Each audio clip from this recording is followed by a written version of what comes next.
Sénégal, bonjour. Ndeketeyo, il n'y aura pas, alors là, pas du tout de nouveau gouvernement avant le 4 avril, renseigne l'As quotidien. Le journal, en effet, révèle que Macky prolonge le supplice. Ça veut dire quoi? Eh bien, ça veut dire, d'après cette fois le quotidien, que le nouveau gouvernement, ce sera après la fête de l'indépendance. Et c'est en toute indépendance, comprenez en toute liberté, que Libération revient sur le dernier conseil des ministres du septennat de Nyangal national, histoire de révéler ce qu'il a dit au gouvernement. Au gouvernement, le journal Les Échos renseigne en tout cas que Macky Sall a offert un gargantuesque déjeuner d'adieu. Et comme Dieu est grand, mais Macky Sall n'est pas petit, Les Échos notent aussi que Seydou Gueye a été reconnaissant envers Goro Adja Marème Faye et Mambay Nyang Serin. Quant à Ali Ngouille Ndiaye, alias Ali le guerrier, le journal Les Échos informe qu'il a tenu à saluer la bonne dynamique des choses. Une chose est claire comme de l'eau de roche, c'est-à-dire cousue de fil blanc. D'après le journal Les Échos, à sa une, le gouvernement et son PM Boun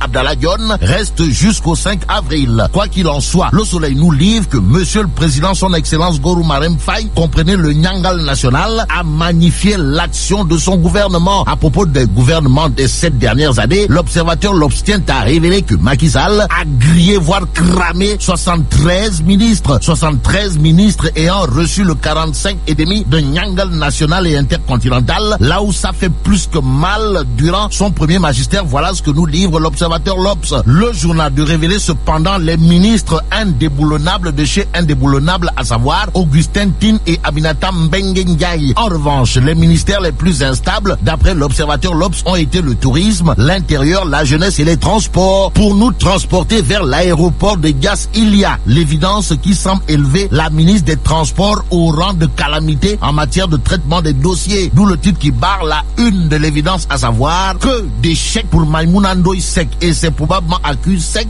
que madame la ministre des Transports boira son calice jusqu'à la lie en lisant Source A. Le journal, en effet, parle des révélations exclusives au sujet de la saisie de devises estimées à plus d'1 milliard à l'aéroport international Blaise Diagne de Diass en pleine campagne électorale. D'où l'interrogation de Source A, à savoir à qui était destiné cet argent. Prendre pour argent comptant, ce que dit Elhadj Sanoussi Diakité. Voilà ce qu'il faut faire en lisant le quotidien. Dans le journal Sawai, comprenez, Diakité Sanoussi décortique tout avant de dire billahi, wallahi, watalahi, je suis candidat à la mairie de Kolda. Ça veut dire quoi? Eh bien, ça veut tout simplement et tout bonnement dire qu'avec Sanoussi Diakité, c'est Abdoulaye Bibi Baldé qui aura de quoi se ronger les ongles, comprenez, de sérieux problèmes. Celui qui est dans des problèmes, si on en croit Ibrahima Ba du parti Réumi dans Vox Populi, c'est Talla Sylla et c'est Talla Sylla. Pourquoi? Eh bien, le réumiste Ibrahima Ba qui déclenche des touilles sur le maire de Thiès dans Vox Populi déclare que Talla Sylla est un condamné à mort politique.